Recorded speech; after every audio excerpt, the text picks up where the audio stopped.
வணக்கம் நண்பர்களே. உங்கள் வாழ்க்கையில் எப்பயாச்சும் இப்படி ஃபீல் பண்ணியிருக்கீங்களா? ராத்திரி முழுக்க தூக்கமே வராமல் இருக்கிறது, காரணமே இல்லாமல் மனசுக்குள்ள ஒரு பயம், என்ன செஞ்சாலும் அதில் ஒரு இன்ட்ரெஸ்ட் இல்லாமல் போகிறது. முன்னாடி ரொம்ப சந்தோஷமா செஞ்ச விஷயங்கள் கூட இப்போ போர் அடிக்கிறது. இந்த உணர்வுகளுக்கு பேர் தான் மன அழுத்தம். நம்மள நிறைய பேர் இந்த மன அழுத்தத்துக்கிட்ட மாட்டி ஒவ்வொரு நாளையும் ஒரு பெரிய போராட்டமா வாழ்ந்துட்டு இருக்கோம். டாக்டர், மருந்து, லைஃப் ஸ்டைல் மாற்றம்னு என்னென்னவோ முயற்சி செஞ்சு பார்த்தாலும் மனசுக்குள்ள இருக்கிற அந்த அமைதி மட்டும் வரவே மாட்டேங்குதுன்னு தோணும். ஆனால் இதே மாதிரி பல வருஷமாக மன அழுத்தத்தால் கஷ்டப்பட்ட ஒருத்தர் இருந்தார். அவர் பேர் கார்த்திக். கார்த்திக்கோட வாழ்க்கை நம்ம பல பேரோட வாழ்க்கையை அப்படியே கண்ணாடி மாதிரி காட்டுச்சு. ஆனால் ஒரு நாள் யாருமே எதிர்பார்க்காத ஒரு திருப்பமாக கிட்டத்தட்ட 2500 வருஷத்துக்கு முன்னாடி வாழ்ந்த ஞானி கௌதம புத்தர் சொன்ன ஒரு எளிமையான போதனை அவர் கண்ணில் பட்டுச்சு. அந்த ஒரு போதனை வெறும் சில வார்த்தைகள் தான், ஆனால் அது கார்த்திக்கோட வாழ்க்கையை எப்படி தலைகீழா மாத்துச்சு. அத்தனை சக்தி வாய்ந்த அந்த போதனை என்ன? அதை நீங்களும் உங்கள் அன்றாட வாழ்க்கையில் ரொம்ப ஈஸியாக பயன்படுத்தி இந்த மன அழுத்தத்தில் இருந்து எப்படி நிரந்தரமாக வெளியே செல்லலாம்னு தான் இந்த வீடியோவில் பார்க்க போகிறோம். வாங்க கார்த்திக்கோட வாழ்க்கை கதை வழியாக நமக்கான அமைதி பாதையை கண்டுபிடிப்போம். வீடியோக்குள்ளே போகிறதுக்கு முன்னாடி நீங்கள் நம்மளுடைய சேனலுக்கு புதுசு அப்படின்னா நம்ம சேனலை சப்ஸ்கிரைப் பண்ணிவிட்டு வீடியோவுக்கு லைக் பண்ணிவிட்டு அப்படியே ஹைப்புங்கிற ஆப்ஷனை கிளிக் பண்ணிக்கோங்க. அப்போ தான் மன அழுத்தத்தால் கஷ்டப்படுற பல பேருக்கு இந்த பயனுள்ள வீடியோ சென்றடைய உதவும். வாங்க ஆரம்பிக்கலாம். கார்த்திக் ஒரு திறமையான சாஃப்ட்வேர் இன்ஜினியர். வேலையில் கெட்டிக்காரர். எல்லார்கிட்டையும் அன்பா பழகுவார். வெளியே பார்க்க அவர் ஒரு சக்ஸஸ்ஃபுல் ஹாப்பியான வாழ்க்கையை வாழ்கிற மாதிரி தான் தெரிஞ்சது. ஆனால் அது பாதி தான் உண்மை. ஒவ்வொரு நாள் காலையிலையும் அலாரம் அடிக்கிறதுக்கு முன்னாடியே ஒருவித பதட்டத்தோட தான் எந்திரிப்பார். இதயம் படபடன்னு அடிச்சுக்கும். இன்னைக்கு என்ன பிரச்சனை வருமோ, மீட்டிங்கில் சரியாக பேச முடியுமா, மேனேஜர் திட்டுவாரோன்னு 1000 கேள்விகள் மனசுக்குள்ள மலையா வந்து நிற்கும். ஆஃபீஸில் சின்ன சின்ன விஷயங்கள் கூட அவருக்கு பெரிய ப்ரெஷரை கொடுத்துச்சு. கூட வேலை செய்கிறவங்க சும்மா பேசுனா கூட தன்னைத்தான் குத்தி பேசுகிறாங்களோன்னு நினச்சிக்குவாரு. சாயங்காலம் வீட்டுக்கு வந்தால் சோர்வு அவரை மொத்தமாக ஆக்கிரமிச்சிடும். குடும்பத்தில் யார்கிட்டையும் மனசு விட்டு பேச முடியாது. குழந்தைங்க விளையாட கூப்பிட்டா எரிஞ்சு விழுவாரு. ராத்திரி தூங்க போனா தூக்கம்ங்கிறது எட்டா கனியாதான் இருந்துச்சு. கடந்த காலத்துல செஞ்ச தப்பு, எதிர்காலத்தை பத்தின பயம்னு எண்ணங்கள் ஒரு சூறாவளி மாதிரி அவரை சுத்தி சுத்தி அடிக்கும். மனசுக்குள்ள 100 பேர் ஒரே நேரத்துல பேசுற மாதிரி ஒரு பிரம்மை. வார கடைசி லீவ் நாள் கூட அவருக்கு நிம்மதியா இல்லை. 2 நாள் லீவு ஜாலியா இருக்கலாம்னு மற்றவங்க சொல்லும்போது ஆனந்துக்கு அந்த 2 நாளை எப்படி ஓட்டுறதுனே தெரியாது. அவருக்கு பிடிச்ச கிரிக்கெட் மேட்ச் டிவியில ஓடுனாலும் அதுல கவனம் போகாது. ஃப்ரெண்ட்ஸ் வெளியே கூப்பிட்டா ஏதாவது காரணம் சொல்லி கட் பண்ணிடுவாரு. தனிமை சில நேரம் ஆறுதலா இருந்தாலும் பல நேரம் நரகமா இருந்துச்சு. இந்த மன அழுத்தம் அவர் உடம்பையும் பாதிக்க ஆரம்பிச்சது.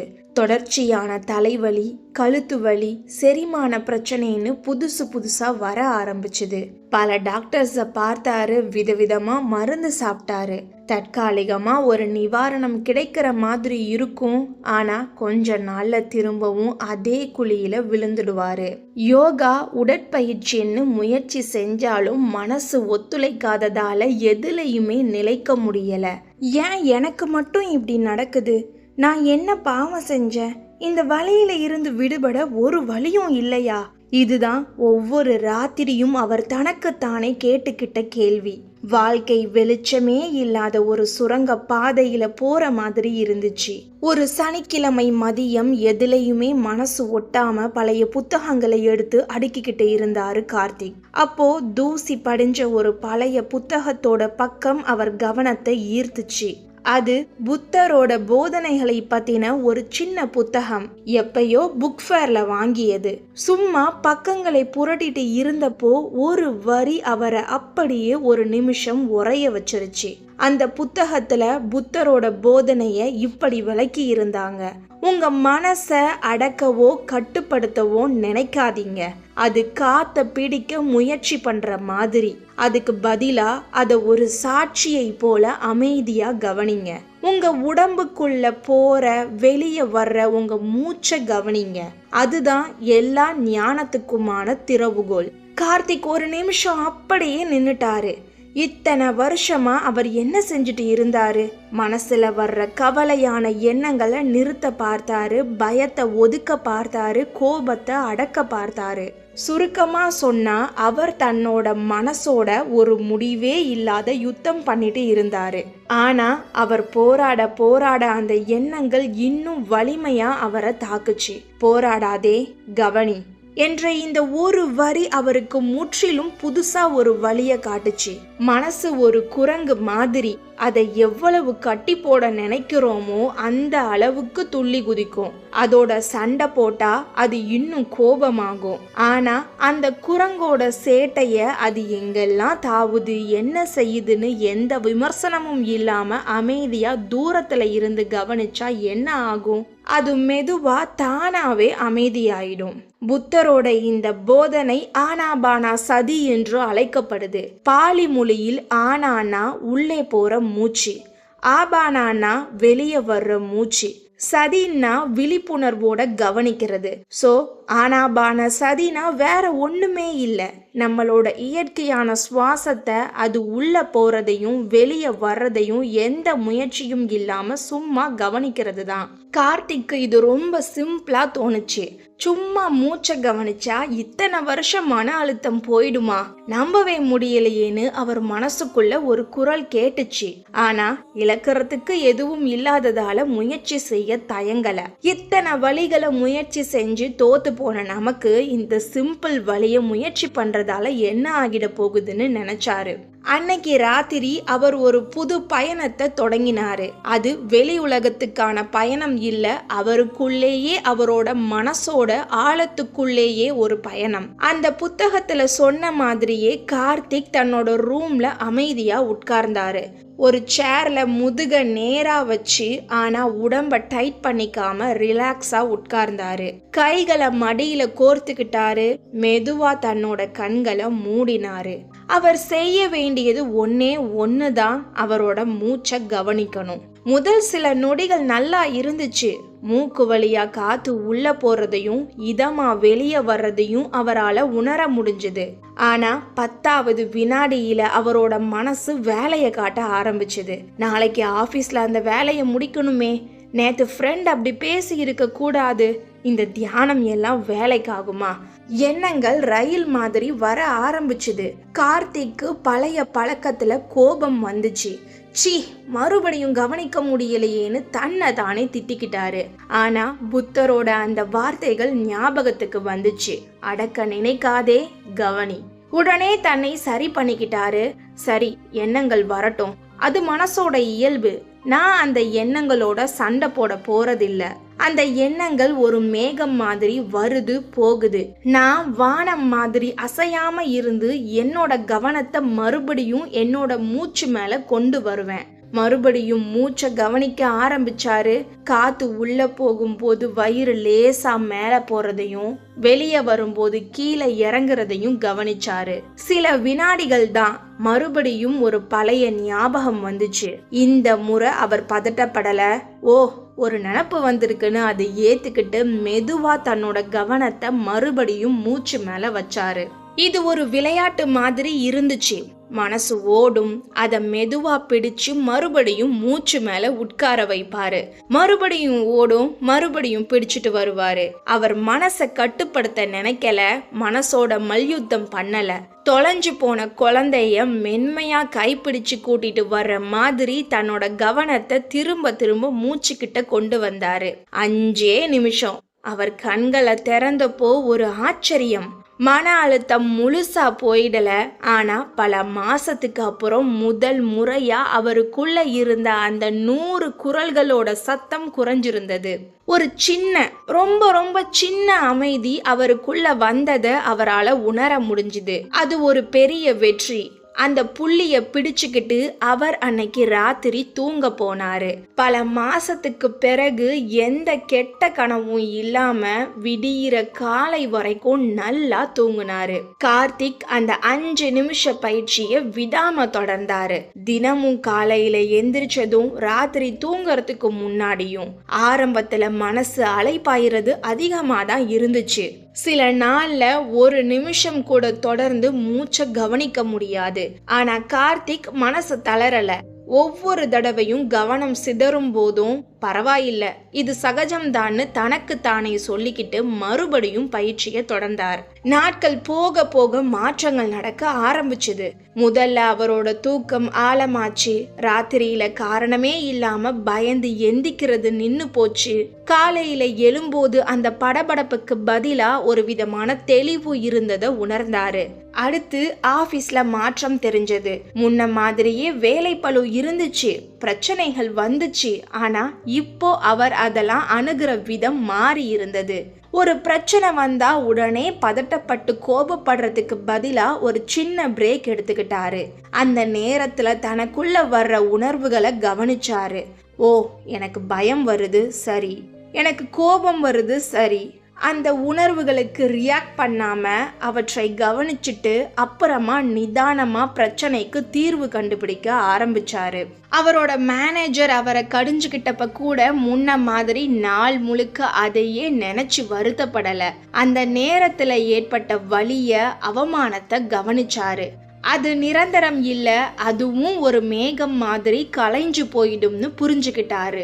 இது அவரோட மன உறுதிய அதிகமாக்குச்சு. வீட்ல அவர் ஒரு புது மனுஷனா மாறினாரு. குழந்தைகளோட குழந்தையா விளையாட முடிஞ்சது. மனைவி கூட மனசு விட்டு பேச முடிஞ்சது. முன்னெல்லாம் அவர் எப்பவும் தன்னோட சிந்தனைகள்லயே மூழ்கி இருப்பாரு. ஆனா இப்போ அவர் நிகழ்காலத்துல வாழ கத்துக்கிட்டாரு. காஃபி குடிக்கும் போது அதோட சுவையையும் மனத்தையும் முழுசா உணர்ந்தாரு. பூங்காவுல நடக்கும்போது மெல்லிசா வீசுற காத்தோட ஸ்பரிசத்தை உணர்ந்தாரு. வாழ்க்கை அதோட எல்லா நிறங்களோடையும் அவர் முன்னாடி விரிஞ்சது. மன அழுத்தம் அவரை விட்டு மொத்தமா ஓடி போயிடல. அது அப்பப்போ கதவை தட்டும். ஆனா இப்போ கார்த்திக்கு அந்த கதவை எப்படி மென்மையா திறந்து வந்த விருந்தாளிய எப்படி நிதானமா ஹேண்டில் பண்ணணும்னு தெரிஞ்சிருந்தது. அந்த விருந்தாளி நிரந்தரமா தங்க போறது இல்லைங்கிறது அவருக்கு புரிஞ்சிருந்தது. புத்தரோட அந்த சிம்பிளான போதனை அவரோட வாழ்க்கைய நிஜமாவே மாத்திடுச்சு. அது ஒரு மேஜிக் இல்ல, அது ஒரு பயிற்சி. மனசோட தசைகளை பலப்படுத்துற ஒரு பயிற்சி. நண்பர்களே, கார்த்திக்கு உதவி செஞ்ச இந்த சக்தி வாய்ந்த பயிற்சியை நீங்களும் செய்ய தயாரா?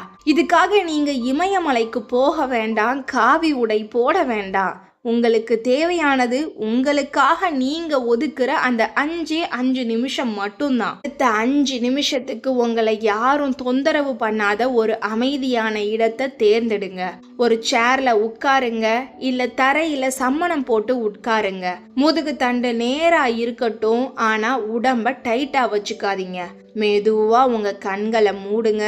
உங்க கவனம் இப்போ உடம்பு மேல இருக்கட்டும். பாதங்கள்ல இருந்து ஆரம்பிச்சு தலை வரைக்கும் ஒவ்வொரு பாகத்தையும் உணருங்க.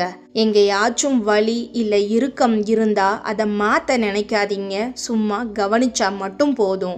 இப்போ உங்க கவனத்தை முழுசா மூச்சு மேல கொண்டு வாங்க. நீங்க மூச்சை இழுக்கவோ அடக்கவோ வேண்டாம். அது தானா இயல்பா போகட்டும். மூக்கு வழியா காத்து உள்ள போற குளிர்ச்சியையும் வெளியே வரும்போது இருக்கிற வெதுவெதுப்பையும் கவனிங்க. வயிறு லேசா மேல போறதையும் கீழே இறங்குறதையும் கவனிங்க. இந்த 1 நிமிஷத்துல இந்த மூச்சு மட்டும்தான் உங்க உலகம். மனசுல எண்ணங்கள் வரும்போது உங்களை நீங்களே திட்டிக்காதீங்க. அந்த எண்ணங்களை வானத்துல போற மேகங்கள் மாதிரி பாருங்க. நீங்க அதை பிடிக்கவும் வேணாம், விரட்டவும் வேணாம். ஒரு எண்ணம் வந்ததும் அதை ஏத்துக்கிட்டு மறுபடியும் மூச்சை கவனிக்கலாம்னு மென்மையா உங்க கவனத்தை மூச்சு மேல கொண்டு வாங்க. 1000 தடவை கவனம் சிதறினாலும் 1001வது தடவையா அதை மறுபடியும் மூச்சு கிட்ட கொண்டு வாங்க. கடைசியா மெதுவா உங்க கவனத்தை உங்க மூச்சிலிருந்து எடுத்து நீங்க உட்கார்ந்திருக்கிற ரூமை உணர்ந்து மெதுவா கண்களை திறங்க. இந்த சிம்பிளான பயிற்சி புத்தர் சொன்ன 4 உன்னதமான உண்மைகளை கொண்டது. 1, வாழ்க்கையில கஷ்டம் இருக்குங்கிறத ஏத்துக்கிறது. 2, கஷ்டத்துக்கு காரணம் நம்ம ஆசைகளும் பற்றுதல்களும் தான். என் வாழ்க்கை இப்படித்தான் இருக்கணும்னு நாம எதிர்பார்க்கிறது. 3, இந்த கஷ்டத்தை ஜெயிக்க முடியும். 4, அதை ஜெயிக்கிறதுக்கான வழிதான் இந்த விழிப்புணர்வு பாதை. நீங்க உங்க மூச்சை கவனிக்கும் போது உங்க எண்ணங்கள் நீங்க இல்லைன்னு புரிஞ்சுக்கிறீங்க. அவை வந்துட்டு போகக்கூடியவைன்னு பார்க்கறீங்க. மன அழுத்தம்ங்கிறது இருட்டு நிறைஞ்ச ஒரு ரூம் மாதிரி. நாம அந்த இருட்டோட சண்டை போடாம விழிப்புணர்வுங்கிற ஒரு சின்ன மெழுகுவர்த்தியை ஏத்துறது தான் புத்திசாலித்தனம். அந்த மெழுகுவர்த்தி தான் உங்க மூச்சு. உங்களுக்குள்ள இருக்கிற அமைதியை கண்டுபிடிக்க தேவையான ஒரே கருவி உங்க மூச்சு காத்து தான். அதை நம்புங்க. பயிற்சியை தொடங்குங்க. உங்க அனுபவம் எப்படி இருந்துச்சுன்னு 1 வாரம் கழிச்சு கமெண்ட்ல சொல்லுங்க. மன அழுத்தத்தோட கஷ்டப்பட்டுக்கிட்டு இருக்கிற உங்க நண்பர்களுக்கும் குடும்பத்தினருக்கும் இந்த வீடியோவை ஷேர் பண்ணுங்க. அவங்களுக்கும் பயனுள்ளதா இருக்கும். இந்த வீடியோ உங்களுக்கு பிடிச்சிருந்தா மறக்காம லைக் பண்ணுங்க. இது போல ஆழமான விஷயங்களை தெரிஞ்சுக்க நம்ம சிந்திக்க சில நிமிடம் சேனலை சப்ஸ்கிரைப் பண்ணி அந்த பெல் ஐகானையும் கிளிக் பண்ணிக்கோங்க. இன்னும் அடுத்த ஒரு பவர்ஃபுல் மோட்டிவேஷனல் வீடியோல சந்திக்கிறேன். அதுவரை சிந்திப்போம், செயல்படுவோம். நன்றி.